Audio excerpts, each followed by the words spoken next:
and welcome back to Sharing the Love. Today we're sharing the love with the beautiful, radiant Noura. Welcome. Hi, Vana. Thank you so much for having me today. Oh, thank you for being here. I really appreciate it. My first question for you, Noura. Could you describe yourself with 5 words? I want to say I am persistent. I'm definitely a dreamer. I'm kind. I'm smart. And sometimes funny. I'm funnier in Arabic. Aren't we all? I love that. And out of those 5 words, which one stands out to you the most in this current phase that you're in? Dreamer, Beautiful. Why do you say definitely. that? Right now, I'm doing something very new to me, very new to everybody around me. So everybody's been so supportive, but still, it's going to be something that everybody's questioning. So the fact that I'm doing something different makes me want to keep dreaming. If someone's questioning or doubting or laughing at your dreams, that means that you're dreaming big enough. Alrighty, so it's time for our love bowl. You know the drill. Yay! Just say stop Yes. whenever you're ready. Okay. Stop. Dum dum dum dum. No, no, no. The topic for today is overwhelm. Oh my God. I love that. What's the first thing that comes to mind when you think of overwhelm? Responsibilities, tasks, emotions, thoughts. Lately, I just said that I'm doing something different. I'm doing something new to me. So, overwhelm here is the fact that I have a lot of ideas that I want to create, and I don't know where to start. I don't know how to organize. I don't know how to structure. And here comes actually the imposter syndrome, which is, am I doing this right? Am I messing this up? I'm trying to compare myself to other people doing the same thing. It's just a whole lot of thoughts that come to my mind. My next question for you is what emotions does overwhelm evoke for you? When I think of overwhelm, I think of stress, I think of anxiety, but also I think of fear because for me, I did have an experience of, okay, I felt overwhelmed, I stopped. You know what I mean? It's like giving up. And one of my biggest fears is giving up, believe it or not. I know it's my own decision, but still sometimes I feel like I'm in a place where I cannot do it anymore. Yeah. And that's when like I feel overwhelmed. I don't want to give up. I know that I don't want to give up, and I try to keep reminding myself of my purpose, what I'm doing, why I'm doing it. But of course, anxiety and stress, I think that's like the basic human emotion that comes up with overwhelm, Right. because overwhelm means a chaos in your head. It's like a lot of thoughts in your head, and you're trying to organize them and you're trying to make sense of them. Yeah. And this will create even more pressure on you Yeah. because you're trying to understand something that is right now not making sense. Right. My therapist told me I tend to analyze my feelings instead of just feel my feelings. That was life changing for me because feelings are meant to be felt. You don't have to understand your feelings sometimes. Because if you're overwhelmed and you're stressed and you have anxiety, you don't have to try to analyze why you have stress and anxiety, because that's only going to cause more overwhelm. Sometimes you just really have to let go. I love what you said in terms of that these are the basic feelings that we feel or are associated with when it comes to overwhelm. The coping mechanisms that you were mentioning or the defense mechanisms, and for you it's freeze, or for someone it might be flight or fight. Definitely it evokes some kind of response that we want to just escape this feeling right now. And that goes Exactly. back to your point that you were saying, is to sit with it. Before I continue on, I heard something really beautiful the other day which said how to differentiate between your soul and ego. The soul will never rush you. The ego is the one that rushes you. The soul, the higher self, knows that there's no bounds of time, there's no bounds of distance and space like that. And if you are connected to the oneness, to the source, our essence is to be in the stillness and in the presence, then overwhelm would subside. But being in the stillness sometimes means to confront the emotions that you are feeling. And I love that you said that, because a lot of the time we catastrophize in our heads. And I said this, I Yes, believe, in another episode where, say the fear comes up or something comes up that triggers the overwhelm. It's in our heads and now we're stuck in it and it can't move because it's inside of us until we externalize it and we express it. And exactly. then it feels free to kind of roam and go do whatever it needs to do because emotions are energy in motion. And I want to add to that, before I started my healing journey, I never gave myself the time to process my emotions. I always tried to dismiss them. And you mentioned coping mechanisms. I was living on coping mechanisms. I did not do anything to understand what I was feeling. Yeah. I was just on the go all the time. And if I have 1 second of a break where I get to feel and think, I'm like, nope, we have to go do something because I don't want to feel whatever is going on. It's crazy, truly, and this is really the whole point of sharing the love, how the human experience that we have is the same.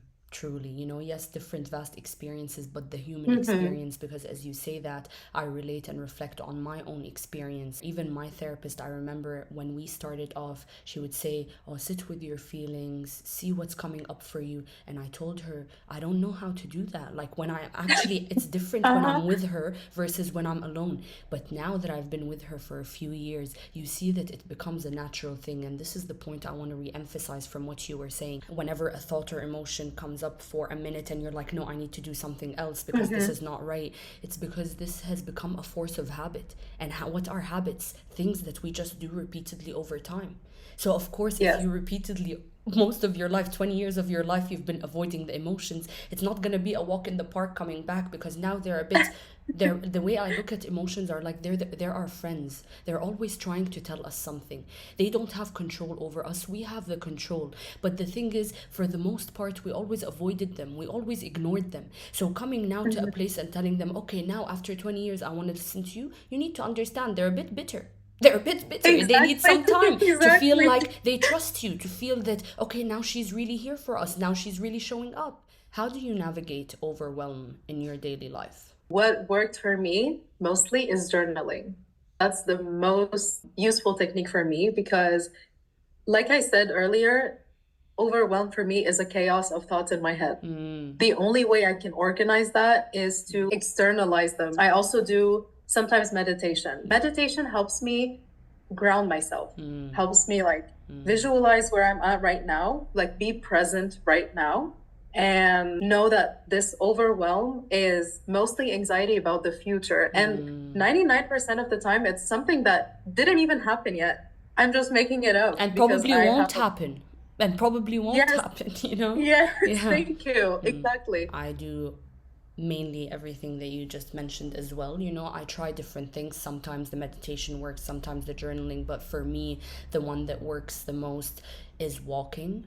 I feel when I go out for a walk, I'm pacing with my thoughts, and so it helps me feel like, okay, they're not being ahead of me. Because what is really anxiety? I feel it's just mind-based, fear-based projections that we are putting out there. And again, as you mentioned, a lot of the time this overwhelm is coming from a place with no evidence and with no proof, and it's just things that we Yes. have created in our minds. I heard this thing the other day that was saying how a lot of the fears that we have, fear came in as a primal instinct, right? Before civilization, it's to run away Yes. from the lion, to run away from the tiger, to be able to kind of defend yourself. But today, Mhm. a lot of the fears we have are here.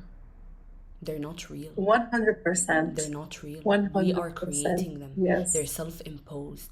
And so, being able to take a step back, and one more thing I will say that has helped me a lot in navigating overwhelm is to ask, what's the worst that can happen? What's the worst that can happen? Yes. Truly, Yeah. you know? And we have Yeah. this coaching tool on like rating your fear from 0 to 10 and putting in the most thing that you're scared of in the world and the least thing you're scared of. And then use whatever you're being scared of in the overwhelm in that rating scale. And you'll see that if it's not at a 10, you're great. You know? Exactly. What do you feel we can learn from overwhelm? I think that overwhelm teaches us patience, teaches us a lot about ourselves too. Because when you're overwhelmed and you're actually processing what's going on, you notice a lot of patterns that come up. in the way you behave, in the way you act when you're overwhelmed. Also, I feel what we can learn is being in the present moment and realizing that we don't have any kind of control over the future. What we can do is right now and doing the best we can in the present moment to work towards whatever goals we have set for ourselves. But more than that, we Mhm. don't have. And I just remembered what I wanted to say to your previous point, which is managing expectations. I feel like overwhelm comes from Wow. a place where we have not managed our expectations and we are our toughest critics and we do put Oh unrealistic yeah. expectations on Yeah. ourselves. And that's where a lot of the feelings of imposter syndrome or anxiety or all of that, because there's a certain expectation that we've set, and what happens is the fear kicks in and something in our mind tells us we're not going to reach this expectation, and now I'm like, oh my god, I'm feeling, Having a panic I'm attack. having, Yeah. Yeah, because yeah, yeah. at the end of the day, ultimately you get to choose. And when we're able to switch or shift expectation to acceptance, that's when we find our true freedom, when we are able I to love accept that. things as they are. And maybe that's when the overwhelm subsides, because it's like there's no place for me here now. And this Yeah. is coming from someone who, I rise above my labels, but with OCD and my ADHD, and I had my perfectionist and my inner critic, and this was more so before my, I guess, healing journey.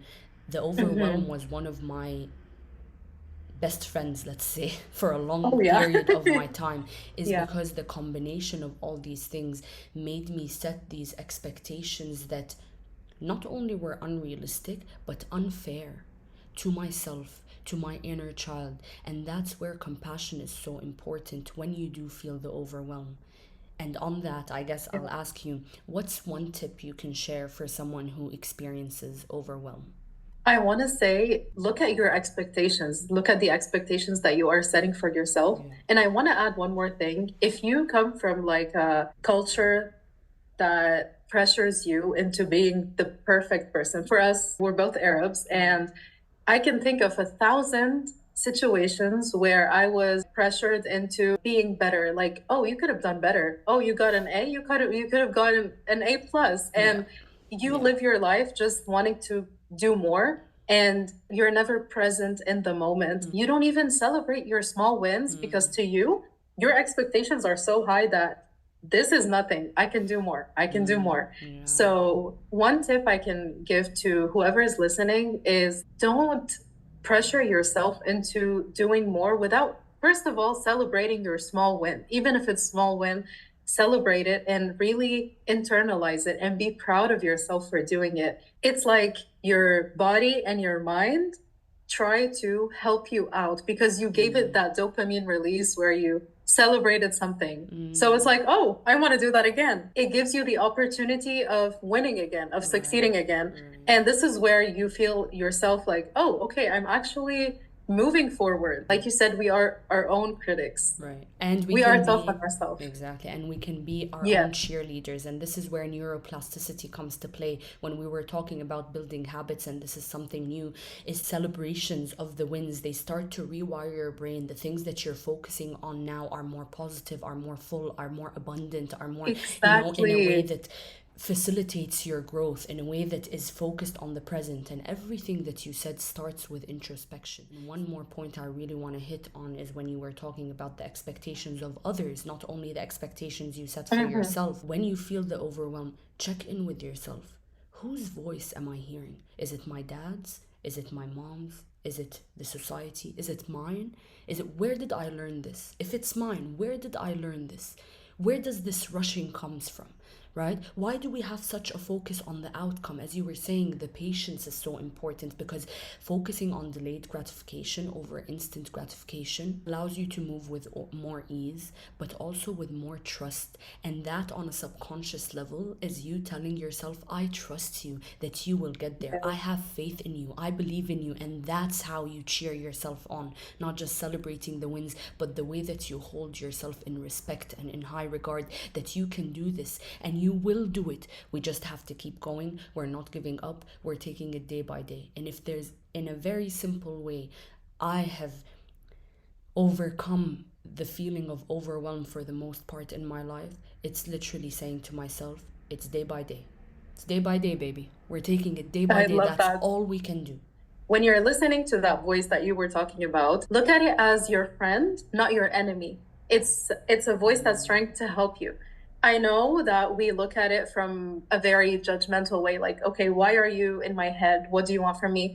But it's trying to protect you. And when you look at it from compassion instead of hatred, you understand why it's there. You can literally start talking to it. That voice is like a coping mechanism that your inner child created for you to cope with your surroundings. When people are expecting you to do more, you're going to have that part of you who wants you to succeed. Yes. Because we don't want to fail.